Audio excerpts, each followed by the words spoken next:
Welcome to Nintendo Ninja News. I'm your host, Chris Tysis, and we are here to talk about the new version 4 firmware software that's just come out for the Nintendo Switch. It is, it came out of the blue, which was a nice surprise. And here's all the different features that you'll be able to do with the Nintendo Switch now.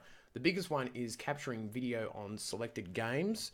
The certain games you can do that for is Breath of the Wild, Mario Kart 8 Deluxe, ARMS, and Splatoon 2.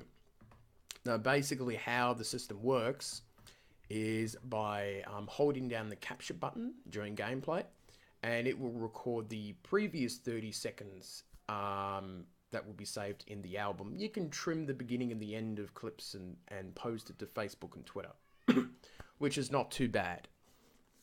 There are new icons for Super Mario Odyssey and Breath of the Wild for you to use.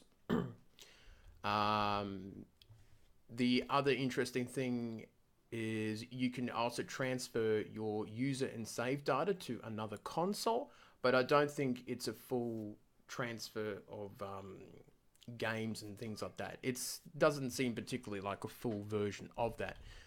Pre-purchase options are now available on the eShop for certain games, preloading the game to your system for quicker play when the game is released. Will be supported by future game releases, obviously. The news channel has been updated with a bit of a new look. There's featured news along the top and the latest ones down below. The match software version with a group of local users, which is interesting. So, you know, if you've got